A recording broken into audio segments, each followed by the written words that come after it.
whenever you're ready, Allison. Oh, Eric Brown, you're not even staying.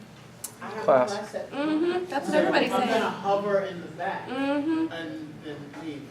Sorry. Okay. I see how it is.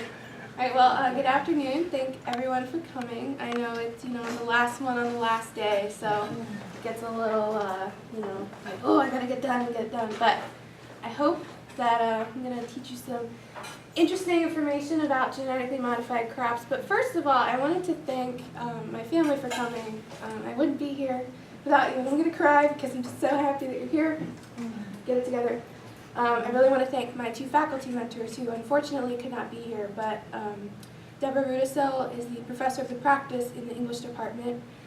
She has been just instrumental in just really honing down my writing, and when I write too long, she's the one that's chopping it up and moving it on. And Dr. Stephen Miller in the biology department was actually my genetics professor, and he has been so helpful, just so patient with me in helping me really understand the science behind this and helping me justify the reasons why I'm doing this. And also I'd like to thank the INDS faculty, because if I was just kind of floating along before I found the INDS department, I was an English major and I didn't really know what I was doing, and then I decided I wanted a job when I graduated, so I switched majors, and it worked. So that's exciting. All right. Who in here actually knows what GMO stands for? If you weren't here for my practice.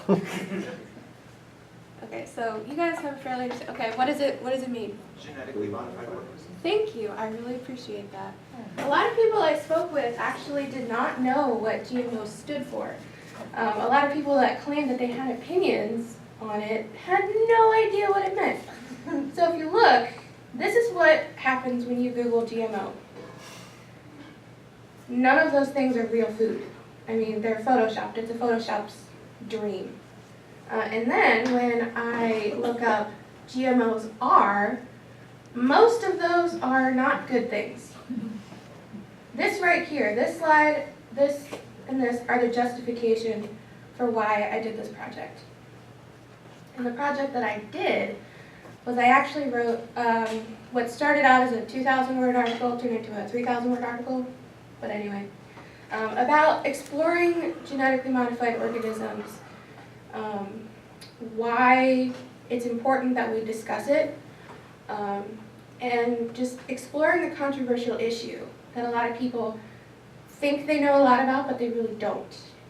And Google is not helpful when it comes to controversial topics, as we saw.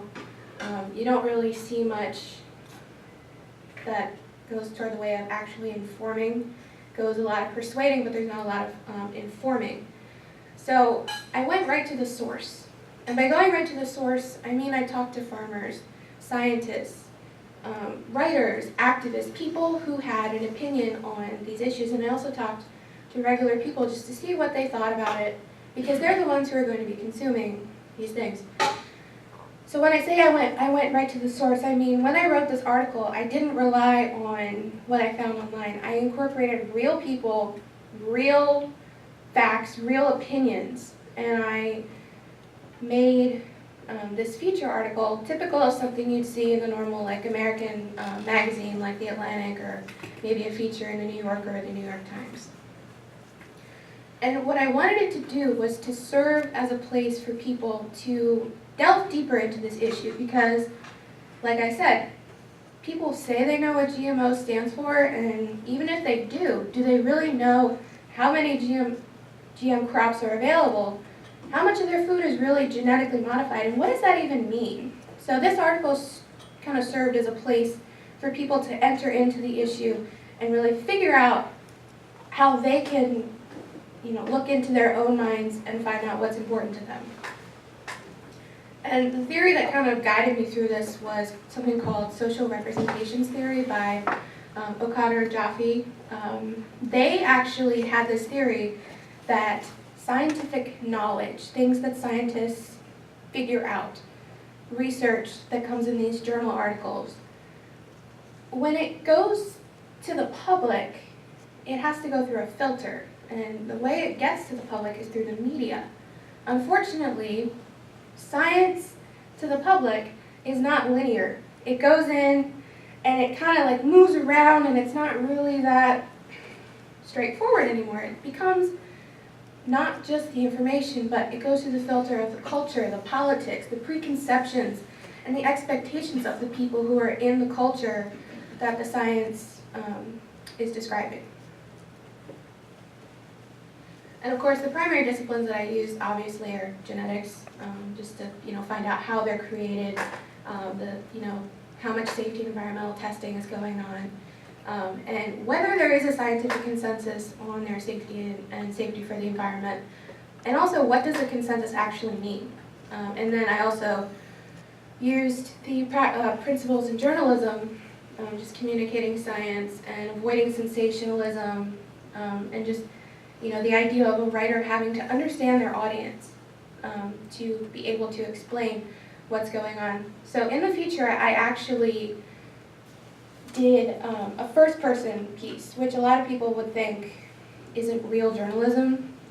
The justification for that is I needed the ideal audience, and I thought I had a lot of knowledge about them, and it turns out I didn't. So I decided I need the perfect audience. Who is that? I need to understand the audience, so I chose myself as someone to show that journey that I went on, that just opening up of everything that I expected it to be, and it turning out to not be anything like I expected. So that's why I chose to do a first-person piece to make it more approachable to a lay audience. As much as I think I'm an expert, I'm not.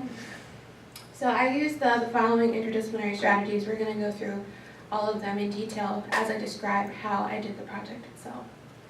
So the first thing, the first bridging strategy, or the first interdisciplinary strategy, is advancing through checks and balances. So what that means is that science itself, the big monolithic science, has its own internal checks and balances system, peer review, publication, everything that goes into that.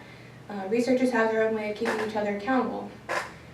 But journalists, science journalists, are a check on the scientists. So what we talked about a couple slides earlier, in this here, the scientists, the research, all of this body of knowledge is coming out.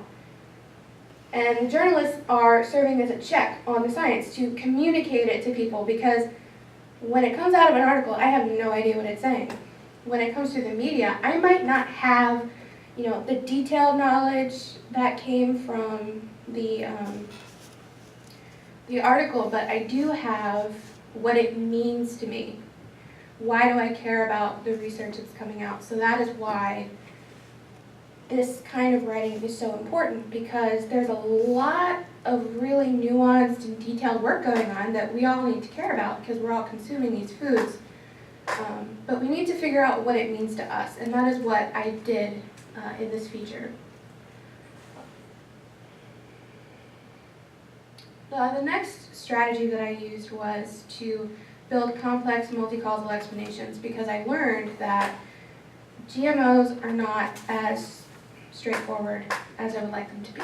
I thought, okay, we're modifying food and we're securing our food supply, that sounds awesome. Great. But there were a lot of other questions to be addressed, such as, what is it? How are they made? What kind of foods are we modifying? Is there actually enough research out there to suggest that there is consensus on whether we can eat them? And then the alternative. A lot of people turn to organic food as, something that they say is safer, more natural. And so I looked into the moral character of, the moral characteristic of being natural. What does that really mean? So I got a lot of these different values from all the different interested parties I spoke with when I was writing this article. And I found out, my conclusion was really I didn't know how I felt about them. I learned to tolerate ambiguity. This is something that is not cut and dry. It has a lot of different things going on all at once. And at the end of the article, I realized, I was very honest with my audience. I said, look, it's up to you to decide what's important to you when consuming these foods, when you're considering organic or what you would call natural foods, sustainability, keeping the food industry accountable. There's just so many different things going on all at once. So at the end of the article, I just had to say, look, it's up to you to decide. And that's a value that I think a writer needs to instill in their audience, is being able to make up their own mind. And so therefore, because this article kind of just went all across the board, and I tried to remain very neutral, this article served as a place to create common ground. It's a place for people who think they know a lot. It's a place for people who think they don't know a lot, to become informed on the basics of how they work and the different things that they might want to consider before choosing these foods, if that's something that they find important. So at the end of the day, I wanted to underscore the idea that science is not a monolithic authority. It's not a belief system. It's a process. It's a way of learning about our natural world. And as much as we want science to give us answers and make things clear, it just sometimes can't. And that's where the journalist comes in and writes about these complicated issues and helps the audience make it relevant to them. And of course, this article is not meant to be all-encompassing. I'm sure there are plenty of other resources out there for the audience that they can eventually look at, but I really wanted this article to be a place for the audience to start. So like I said, science is not a belief system, and it does not have all the answers. Of course, the question then becomes, what do we do? That's because when science doesn't have all the answers. And that's what this project was all about, was allowing the audience to realize that science is a way of understanding, but it is not absolute, and that we as the lay people, the lay audience, do have a responsibility to become educated, to understand how this technology works and all the other sociological impacts that it has, and to make wise voting decisions and consumer decisions. So, thank you.